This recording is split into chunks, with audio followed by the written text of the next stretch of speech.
Hello everyone, welcome to Yasmin's Learning Corner. আজি ভিডিঅ'ত আমি পঢ়িম ক্লাছ 8ৰ সায়েন্স বুকৰ চেপ্টাৰ 5 কয়লা আৰু পেট্ৰলিয়াম। আজি আমি চাম প্ৰাকৃতিক গেছ।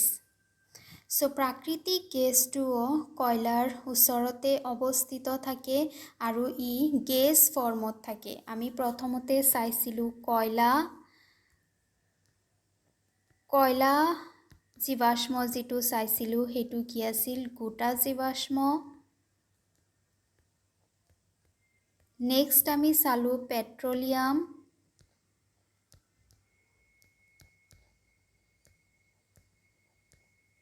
পেট্ৰলিয়ামটো আমি পালো তৰল। এইবাৰ হৈছে আমাৰ প্ৰাকৃতিক গেছ যেটো হৈছে গেছীয় জীৱাশ্ম। আমি তিনিটা ফৰ্মৰ জীৱাশ্ম আমি পালো। প্ৰাকৃতিক গেছ যেটো আছে হেতু কি হয় পেট্ৰলিয়ামৰ ওচৰতে থাকে। ইয়াৰ আগতে আমি পাইছো একেবাৰে তলত পানী থাকে, তাৰ পিছত পেট্ৰলিয়াম থাকে, তাৰ পিছত তোমাৰ নেচাৰেল গেছ বা প্ৰাকৃতিক গেছ থাকে।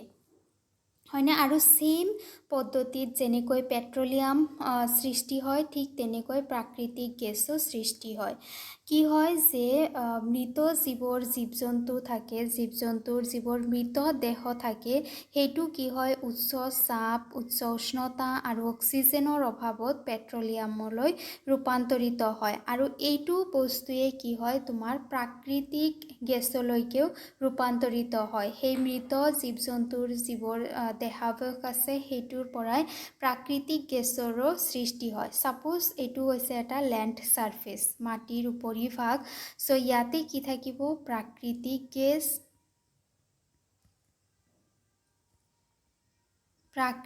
গেছ।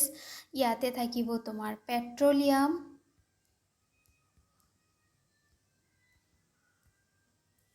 ইয়াতে থাকে পানী। ওজনৰ ওপৰত নিৰ্ভৰ কৰি থাকে, ইয়াটাইতকৈ পাতল ই ওপৰত থাকে। এইখিনি ঠাইত যিবোৰ মৃত জীৱ-জন্তু উদ্ভিদৰ দেহ আছিল সেইবোৰৰ পৰা কি হৈছে বহু মিলিয়ন বছৰৰ পিছত পেট্ৰলিয়াম আৰু প্ৰাকৃতিক গেছ সৃষ্টি হৈছে। এনেকুৱা কিছুমান ঠাই থাকে যিবোৰ ঠাইত কেৱল প্ৰাকৃতিক গেছে সৃষ্টি হয়, সেইবোৰ ঠাইত পেট্ৰলিয়াম নাথাকে, অনলি প্ৰাকৃতিক গেছ। পৃথিৱী পৃষ্ঠৰ তলত অনলি কি আছে প্ৰাকৃতিক গেছ আছে, ইয়াতে কোনো ধৰণৰ পেট্ৰলিয়াম নাই। কিন্তু এনেকুৱা কিছুমান ঠাই আছে য'ত কেৱল পেট্ৰলিয়াম আছে, য'ত প্ৰাকৃতিক গেছ নাই। সেইটো ডিপেণ্ড কৰে সিচুৱেশ্যনৰ ওপৰত, সেইটো ডিপেণ্ড কৰে তাত থকা কাৰক, উচ্চ চাপ, উচ্চ উষ্ণতা, বতাহ এইবোৰৰ ওপৰত নিৰ্ভৰ কৰি পেলাই প্ৰাকৃতিক গেছ আৰু পেট্ৰলিয়াম উৎপন্ন হয়। আৰু এই প্ৰাকৃতিক গেছসমূহ এক্সট্ৰাক্ট কৰা, শোধন কৰা বা উলিয়াই অনা পদ্ধতি পেট্ৰলিয়ামৰ দৰে একে হয়। ইয়াতো পাইপ মাটিৰ তলত সুমুৱাই পেলাই তাৰ পৰা প্ৰাকৃতিক গেছ উলিয়াই অনা হয়। আৰু প্ৰাকৃতিক গেছসমূহক সাধাৰণতে সংকুচিত কৰি ৰখা হয়, কম্প্ৰেছ কৰি ৰখা হয়, যাতে অলপমান ঠাইতে বহুত প্ৰাকৃতিক গেছ সঞ্চয় কৰিব পৰা যায়। আৰু সেইকাৰণে ইয়াক CNG বুলি কোৱা হয়, কম্প্ৰেছড নেচাৰেল গেছ, সংকুচিত প্ৰাকৃতিক গেছ বুলি কোৱা হয়। ইয়াক পোৱা যায় ৰাজস্থান, ত্ৰিপুৰা, মহাৰাষ্ট্ৰ, অন্ধ্ৰপ্ৰদেশত থকা কৃষ্ণা গোদাবৰী অৱসান যিটো আছে তাতে ভাৰতৰ ভিতৰত এই ঠাইসমূহত প্ৰাকৃতিক গেছ পোৱা যায়। ইয়াতে চোৱা কি কৈছে যে প্ৰাকৃতিক গেছ এবিধ বৰ গুৰুত্বপূৰ্ণ ইন্ধন, কিয়নো ইয়াক নলীৰ মাজেদি সহজে পৰিবহণ কৰিব পাৰি। প্ৰাকৃতিক গেছত উচ্চ চাপৰ অধীনত সংকুচিত প্ৰাকৃতিক গেছ কম্প্ৰেছড নেচাৰেল গেছ হিচাপে ৰখা হয় আৰু ই CNG বিদ্যুৎ শক্তি উৎপাদন কৰিবলৈ ব্যৱহৃত হয় আৰু ই কম বায়ু প্ৰদূষক হয়। প্ৰাকৃতিক গেছটোক সহজে এঠাইৰ পৰা আন ঠাইলৈকে পৰিবহণ কৰাব পাৰি, কাৰণ এই যিবোৰ জীৱাশ্ম আছে জীৱাশ্মসমূহ কিছুমান স্পেচিয়েল ঠাইতহে পোৱা যায়, সকলো ঠাইতে পোৱা নাযায়, কিন্তু ব্যৱহাৰ সকলো ঠাইতে কৰা হয়। গতিকে এইবোৰক কি কৰাব লাগিব পৰিবহণ কৰাব লাগিব। আৰু পৰিবহণ কৰোৱাৰ কাৰণে কয়লা আৰু পেট্ৰলিয়ামতকৈ সহজে পৰিবহণ কৰাব পৰা জীৱাশ্ম হৈছে প্ৰাকৃতিক গেছ, সেইকাৰণে বাকী জীৱাশ্মতকৈ আটাইতকৈ বেছি প্ৰিফাৰেঞ্চ দিয়া হয় প্ৰাকৃতিক গেছত, কাৰণ ইয়াৰ এডভান্টেজেছ আছে। প্ৰথমটো এডভান্টেজ হৈছে যেনেকুৱা ইয়াক সহজে পৰিবহণ কৰিব পাৰি। তাৰপিছত নম্বৰ 2 এডভান্টেজ হৈছে যে ইয়াক যেতিয়া জ্বলোৱা হয়, জ্বলালে তাৰ পৰা কি হয়, তাপ উৎপন্ন হয়, যেনেকুৱা আমি ইজিলি ইয়াৰ পৰা খোৱা বস্তু বনাব পাৰোঁ। তাৰপিছত নম্বৰ 3 হৈছে ইয়াৰ পৰা তোমাৰ প্ৰদূষণ কম হয়। প্ৰদূষণ কম হোৱাৰ কাৰণে ইয়াক বহুত গাড়ীত পেট্ৰলৰ সলনি CNG ব্যৱহাৰ কৰা হয়, যেনেকুৱা দিল্লীত বেছি পৰিমাণৰ যান বাহন CNGৰ দ্বাৰা চলোৱা হয়। দিল্লীত পলিউশ্যন এটা সময়ত বহুত বাঢ়ি গৈছিল আৰু দিল্লী চৰকাৰে সেইকাৰণে CNG গেছৰ ব্যৱহাৰ বৃদ্ধি কৰিছে আৰু পেট্ৰলৰ ব্যৱহাৰ কমাই দিছে, কাৰণ CNGৰ পৰা পলিউশ্যন কম হয় আৰু তাত থকা গাড়ীসমূহত লিখাও থাকে ৰান বাই CNG। আৰু এইটো বহুত ক্লিন ফিউৱেল হয়, তাৰমানে জীৱাশ্মটো বহুত বেছি চাফা হয়, এইটো জ্বলোৱাৰ পিছত একো একো এৰি থৈ নাযায়।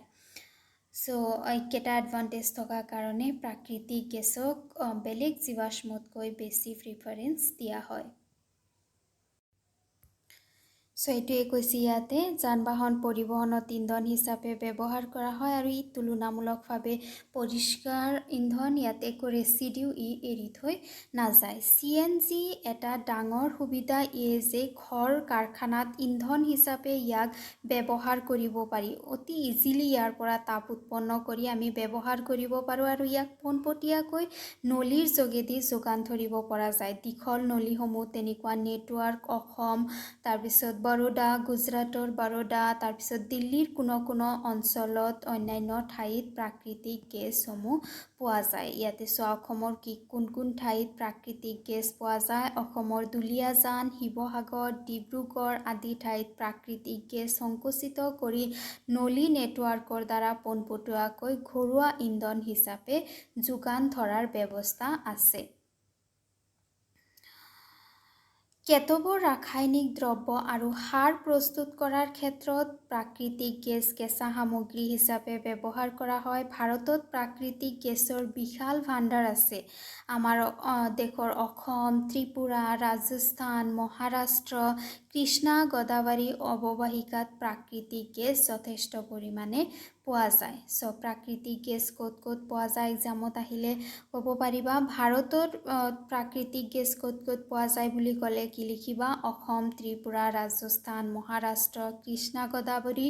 আৰু যদি কয় অসমৰ ক'ত পোৱা যায় তেতিয়াহ'লে কি লিখিবা, দুলীয়াজান, শিৱসাগৰ, ডিব্ৰুগড়। চ' এইবোৰ বস্তু মনত ৰাখিবা। অসমৰ তৈলক্ষেত্ৰসমূহত প্ৰচুৰ পৰিমাণে প্ৰাকৃতিক গেছ পোৱা যায়। নামৰূপৰ সাৰ কাৰখানা আৰু ইয়াৰ তাপবিদ্যুৎ প্ৰকল্প তথা অন্যান্য কিছুমান ঠাইত শক্তি প্ৰকল্পত এই প্ৰাকৃতিক গেছ কেঁচা সামগ্ৰী হিচাপে ব্যৱহাৰ কৰা হয়। চ' প্ৰাকৃতিক গেছক তাপবিদ্যুৎ প্ৰকল্প যিবোৰ আছে, তাপবিদ্যুৎ প্ৰকল্পসমূহত য'ত ইলেক্ট্ৰিচিটি প্ৰস্তুত কৰা হয়, তেনেকুৱা ঠাইতো প্ৰাকৃতিক গেছক কেঁচা মাল হিচাপে ব্যৱহাৰ কৰা হয়। এইবোৰ হৈছে প্ৰাকৃতিক গেছৰ ব্যৱহাৰ। পৰীক্ষাগাৰত মৃত জীৱৰ পৰা কয়লা, পেট্ৰলিয়াম, প্ৰাকৃতিক গেছ প্ৰস্তুত কৰিব পাৰিনে? চ' কয়লা, পেট্ৰলিয়াম, প্ৰাকৃতিক গেছ এইবোৰ কি হয় আমি জানো যে এইবোৰ নেচাৰেলি সৃষ্টি হয়। ইয়াক আমি পৰীক্ষাগাৰত প্ৰস্তুত কৰিব নোৱাৰোঁ। এইবোৰ সৃষ্টি বৰ মন্থৰ গতিত হয় আৰু এইবোৰ সৃষ্টি হোৱাৰ উপযুক্ত বাতাৱৰণ পৰীক্ষাগাৰত সৃষ্টি কৰিব পৰা নাযায়, কাৰণ এইবোৰ কি হয়, তোমাৰ পৃথিৱীৰ তলৰ যিটো চাপ থাকে, উষ্ণতা থাকে, বতাহ থাকে, সেইটোৰ প্ৰভাৱতহে ই সৃষ্টি হ'ব পাৰে। ইয়াতে যদি লেবত যদি ইয়াক সৃষ্টি কৰিব বিচৰা হয়, বহু হাজাৰ বছৰ লাগিব, চাইণ্টিষ্ট আহিব যাব, কিন্তু ইয়াক সৃষ্টি কৰিব পৰা নাযাব। গতিকে এনচাৰ হৈছে নোৱাৰি। আজি ভিডিঅ'ত ইমানখিনিয়ে। Thank U.